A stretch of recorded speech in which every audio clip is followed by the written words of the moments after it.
Hi friends, welcome back to my channel. Today recipe వచ్చేసి బీరకాయ తొక్కు పచ్చడి అండి. దీనికోసం అయితే ఫస్ట్ ప్యాన్ పెట్టుకుందాం. నేనైతే లేత బీరకాయ అని చెప్పి నేను ఆ పీల్ని అనేది ముక్కలు చేయకుండానే వేసేస్తున్నాను. చక్కగా కడుక్కొని పక్కన పెట్టుకున్నాను అనమాట. అందులో సీడ్స్ కూడా లేతగా ఉన్నాయి. నేను మా పిల్లలకి బీరకాయ వేపానమాట. సో వాళ్ళు పిక్కల్ని ఇష్టపడట్లేదని చెప్పి ఓన్లీ పైన గుజ్జు లాంటిది వేసి మిగతా పీలున ఇంకా గుజ్జు పిక్కల్ లాంటిది పక్కన పెట్టేశాను. సో అది పచ్చడి చేయబోతున్నాను అనమాట. చాలా బాగుంటుందండి. పాతకాలపు లాంటి పచ్చడి అనమాట ఇది. అప్పట్లో మన అమ్మమ్మలు నానమ్మలు అందరూ ఎక్కువగా చేసుకునేవారు. ఇప్పుడంటే తీసి పడేస్తున్నారు తొక్కని. సో చాలా తక్కువ మందే చేసుకుంటున్నారు. సో అందుకని మీ అందరికీ ఒక్కసారి గుర్తు చేద్దామా ఈ రెసిపీని అని చెప్పేసి అయితే నేను ఈ రెసిపీని అప్లోడ్ చేయడం అనేది జరుగుతుందండి. సో దీనికోసం అయితే కొంచెం ఆయిల్ వేసుకొని ఒక 4 ఎండుమిరపకాయలు వేసుకున్నానండి స్పైస్ కోసం. సో మేము కొంచెం తక్కువగానే తింటాం, అందుకని ఒక 4 వేసుకున్నాను. మీకు సరిపడినంత వేసుకోవచ్చు ఎండుమిరపకాయలు అనేది. ఇంకొక 2-3 స్పైస్ని బట్టి మీరు ఎక్స్ట్రా అయితే వేసుకోవచ్చండి. సో దీనికోసం అయితే ఫస్ట్ ఎండుమిరపకాయలు వేసుకున్నాను. నెక్స్ట్ పచ్చెనగపప్పు అండి. పచ్చడిలో చాలా టేస్ట్ ఉంటుంది. పచ్చెనగపప్పుతో చేసుకుంటారు. కొంతమంది కందిపప్పును కూడా వేస్ట్ చేసుకుంటారు ఈ పచ్చడిని. సో నేనైతే పచ్చెనగపప్పు వేస్ట్ చేస్తున్నాను.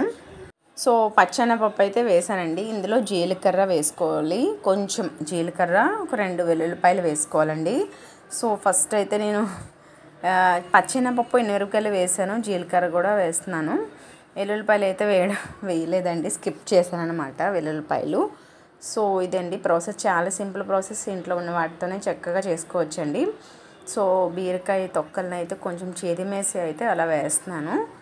కొన్ని చేశాను, కొన్ని ఇంకా అలా వేసేసాను అనమాట. చక్కగా మగ్గిపోతుంది. మీరే చూడండి. పీల్ని పెద్దగా ఏమి చేయనవసరం లేదు, కానీ ముదురుది వేసుకోకండి, లేతదైతేనే బాగుంటుంది. కొంతమంది బాగా ముదురుది కూడా వేస్తారు. సో లేతగా ఉన్నది టేస్ట్ ముదురు తొక్కలు లాంటివి వేస్తే బాగోదు. సో అందుకని చెప్పి కొంతమంది పీచులా ఉన్నది కూడా వేసేస్తారండి, బాగోదు. అంటే మధ్యలో డిస్టర్బెన్స్గా ఉంటుంది తింటున్నప్పుడు, పీచులా ఉంటుంది కదా, అందుకని చెప్పి అదేం వేయట్లేదు. సో లేతగా ఉన్నది మా పిల్లలకి బీరకాయనైతే ఫ్రై చేసి పెట్టేసి ఆ మధ్యలో కొంచెం సీడ్స్ లాంటివి, ఆ తొక్క లాంటిది పచ్చడి అయితే చేస్తున్నాను అనమాట. వేడివేడి అన్నంలో కలుపుకొని తింటే చాలా బాగుంటుందండి. అండ్ ఇందులో చిన్న చింతపండు కూడా వేసుకోవాలి టేస్ట్కి. ఫస్ట్ ఇది కొంచెం మగ్గిన తర్వాత వేద్దామని చెప్పి పక్కన ఉంచాను. సింపుల్ ప్రాసెస్ అండి. అట్ ద సేమ్ టైం ఇందులో కొంచెం నువ్వులు కూడా వేసుకోవచ్చు, ఇంకా బాగుంటుంది. సో ఆప్షన్ అన్నమాట.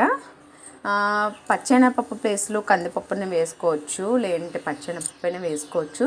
అండ్ ఈ రెండింటి కాంబినేషన్లో ఇంకొక టేబుల్ స్పూన్ నువ్వులు కూడా వేసుకుంటే చాలా బాగుంటుంది అనమాట. పచ్చెనగపప్పు వేసాను కదా, ఆ ప్లేస్లోనే మనము నువ్వులను కూడా వేసుకోవచ్చు అనమాట.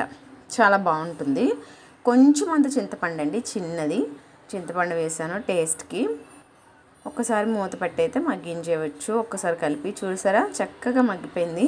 ఇదైతే ప్లేట్లోకి తీసుకొని చల్లార్చేయడమే. ఇంకా మగ్గిపోయింది చక్కగా.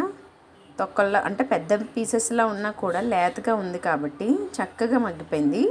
చాలా బాగుంటుందండి ఈ పచ్చడి. ఎప్పుడైనా మీరు ట్రై చేయకపోతే ఖచ్చితంగా ఈ రెసిపీని అయితే ట్రై చేసేయండి.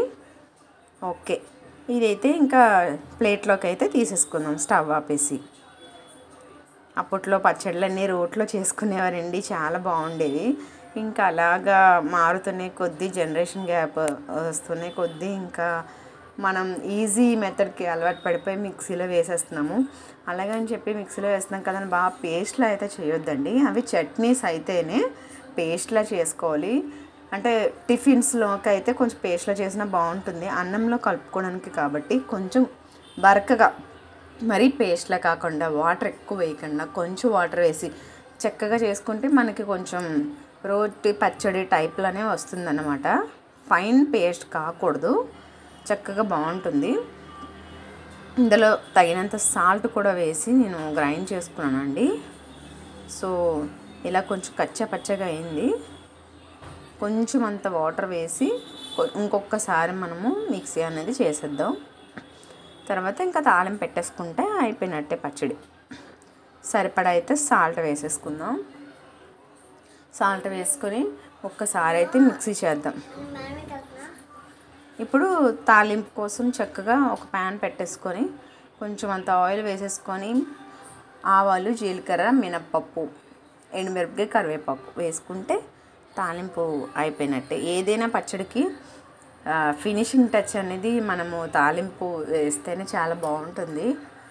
ఒక్కొక్కసారి తాలింపు వేయకుండా టైం లేకుండా తినేస్తూ ఉంటాం, కానీ తాలింపు వేస్తేనే పచ్చడికి ఆ టేస్ట్ అనేది ఉంటుందండి. అట్ ద సేమ్ టైం ఆ తాలింపులో పచ్చడి మనం మిక్సీ చేసేది అయినా, రోటి పచ్చడి అయినా ఏదైనా సరే అందులో ఫ్రై చేస్తే ఇంకా బాగా మంచి టేస్ట్ వస్తుందన్నమాట. సో ఇదండి, చక్కగా తాలింపు కూడా వేగిపోయింది. ఒక ఎండుమిరపకాయ అయితే వేసాను.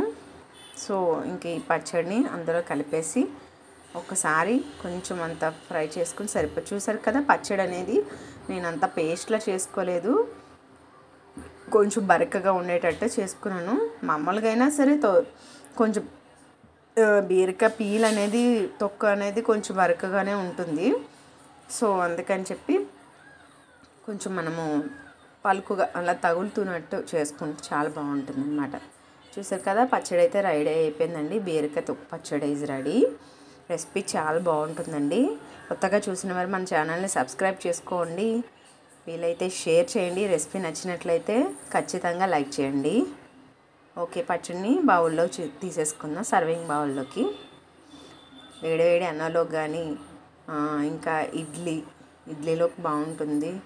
ఇంకా రుబ్బట్టు అంటారు కదా, వాటిలో కూడా బాగుంటుంది, చాలా బాగుంటుంది. టిఫిన్స్లో కూడా, ఇడ్లీకి కూడా బాగుంటుంది, దోశలో కూడా అట్ ద సేమ్ టైం బాగుంటుంది. Okay, thank you for watching. Bye bye.